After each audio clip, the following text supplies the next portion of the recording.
Morning, friends. Welcome to 1 Minute Math. Today we're looking at distance, rate, and time problems. These are usually word problems you might see as early as like 4th or 5th grade, but you might still be doing these problems into Algebra 1 and Algebra 2. So we're going to take a look at them in just kind of a general way today. Distance, rate, and time. You are probably familiar with the equation distance equals rate times time. And I just want to point out first, when you have an equation like that with three variables where one equals the other two multiplied together, a handy thing that you can do is to set up those three variables in this kind of a triangle, so that whichever one you're looking for, let's say I'm looking for distance, the position of the remaining two variables, rate times time, tells you what to do with those variables to actually get the answer you're looking for. So for example, if I were looking for how long, what is the time it takes? The position of these two variables now is distance divided by rate, and that's how I can use this little triangle to help me out, so I don't have to think so hard about, like, am I putting the variables in the right position? Do I multiply them? Do I divide them? Etc., etc. Let's start with a very simple problem. How long will it take to travel 82 miles at a speed of 13 meters per second? So in this case, distance equals rate times time. I'm looking for the time. So I'm going to do distance divided by rate, 82 meters divided by 13 meters per second. That will give me the time, which is 6.3 seconds. Let's step it up a little bit, and let's quickly consider the difference between distance and position. This would be like an Algebra 1 style problem. Joe leaves work traveling 30 kilometers per hour. Laura leaves 1 hour later, traveling the same direction at 50 kilometers per hour. How long, so again we're looking for a time, until Laura catches up with Joe. But I'm going to point out here that what we're looking for, we don't really need a distance so much as a position. Yeah, let's go ahead and say T. This is going to be the time since Joe leaves. Okay, so the distance that Laura travels at any amount of time would be 50 times t, but I'm not just going to say Laura's distance equals 50 times t, because even though her distance equals 50 times t, her position is not going to equal that, because she's not going to start moving until after Joe starts moving.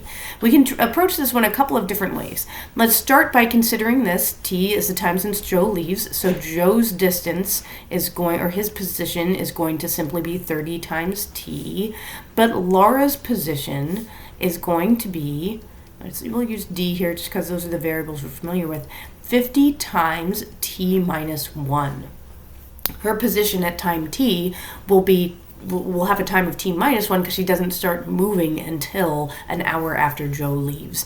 Now I want to know at what time these positions are equal, so at this point I could just set these things equal to each other, and I would get 30t equals 50t. I'm going to use the distributive property here, minus 50. I will subtract the 30t's and add the 50's to both sides,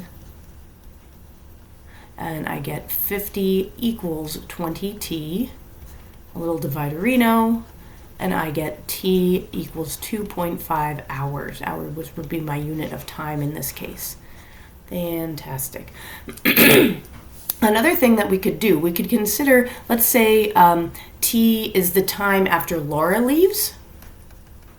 This would be another particular strategy, time after Laura leaves. It did not really specify if we're measuring time in time since Joe left or time since Laura left, but it's easy enough to convert between them because they're just an hour apart, time after Laura leaves. And in this, let's say the distance in this case, Joe's distance is going to equal 30t plus 30. We won't use parentheses in this time. We'll just say Joe has been traveling for an hour when Laura leaves, so his distance will be 30 miles plus the 30t he gets for traveling for t additional hours.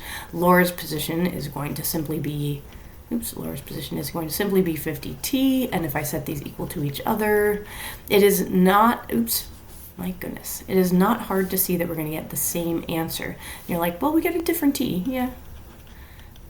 50t. In this case, I subtract my 30t's, and I get 30 equals 20t, and I would get t equals 1.5. And you're like, we got a whole different t. What do you mean we get the same answer? We get 1.5 hours after Laura leaves, which would be 2.5 hours after Joe leaves. All right, in each case here, what we want to do is make sure that we're considering the same variable, one variable to represent one thing in the whole problem. A classic error here would be to say 30t equals 50t, and you don't get a meaningful solution there. That gives you the solution of t equals 0, and that's not meaningful because the t's that we're considering here are not the same. Whatever t represents, it has to represent that same thing in the whole problem. We're going to do one last problem here. This would be like an Algebra 2 variety problem. We've got Marie. She's traveling for 2 hours at 60 miles an hour. Then she's traveling an additional stretch of her journey. She goes 66 miles at 44 miles per hour.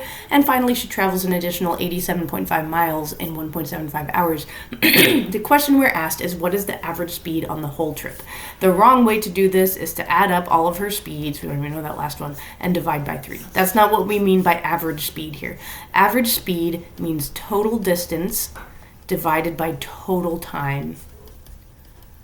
So our goal here is basically to find those two things. Let's find the total distance and the total time, and we're just going to add up the 3 pieces that we know from our information that we're given.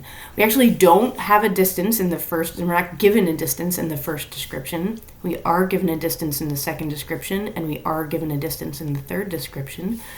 We are not given a time in the in the middle description, but we are given a time in the first one, 2 hours. We don't know that time, and we do have this time. So our first step then in getting the information we need will be to go to each one of these and remember our distance equals rate times time triangle. Okay, what do I need here? I need a distance. That's rate times time, 120.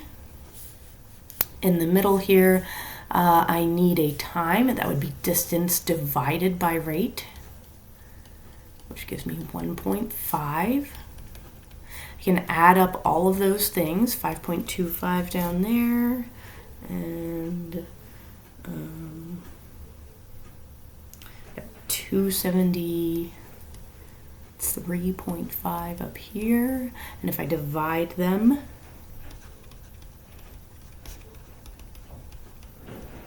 I get 52.09 miles per hour.